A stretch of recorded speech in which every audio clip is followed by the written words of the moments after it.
விநியோக திட்டத்துல பல வாக்குறுதிகளை கொடுத்தீங்களே, செஞ்சீங்களா? தமிழ்நாட்டுல பல துறைகளின் கட்டுப்பாட்டுல உள்ள நியாய விலை கடைகள் அனைத்துமே ஒரே துறையின் கீழே கொண்டு வரப்படும்னு சொன்னீங்களே, செஞ்சீங்களா? நியாய விலை கடைகள்ல இருப்பில் உள்ள பொருட்களின் விவரங்களை மின்னணு தகவல் பலகைகளில் வெளியிடப்படும்னு சொன்னீங்களே, செஞ்சீங்களா? சுகாதாரத்தையும் எடையையும் உறுதிப்படுத்தும் வகையில நியாய விலை கடைகளில் வழங்கப்படும் சர்க்கரை, மைதா, பருப்பு வகைகள் மற்றும் சமையல் எண்ணெய் உள்ளிட்ட எல்லா பொருட்களும் பாக்கெட்ல வழங்கிட ஆவண செய்யப்படும்னு சொன்னீங்களே, செஞ்சீங்களா? மின் சேமிப்பை கருத்தில் கொண்டு ஒவ்வொரு குடும்ப அட்டைக்கும் மானிய விலையில் 3 LED பல்புகள் வழங்கப்படும் சொன்னீங்களே, செஞ்சீங்களா? நியாய விலை கடைகள்ல தற்போது வழங்கப்படும் சர்க்கரையின் அளவு உயர்த்தப்படும், மாதந்தோறும் 1 கிலோ கூடுதலாக வழங்கப்படும் சொன்னீங்களே, செஞ்சீங்களா?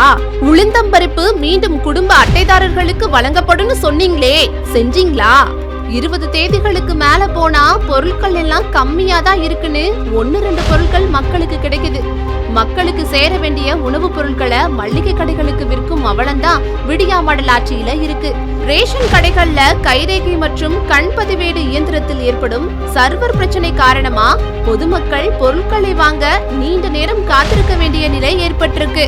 இந்த திமுக அரசு பொது விநியோக திட்டத்தின் பொதுவான எதிரியா உருவெடுத்திருக்கு. திருடன் கையில சாவி கொடுத்த மாதிரி திமுக கையில ஆட்சியை கொடுத்ததுக்கு என்ன பண்ண முடியுமோ எல்லாத்தையும் பண்ணிடுச்சு இந்த விடியா மாடல் திமுக. பல துறைகள்ல ஊழல் பண்ணிட்டு வரும் திமுக இப்போ பொது விநியோக திட்டத்தையும் விட்டு வைக்கல.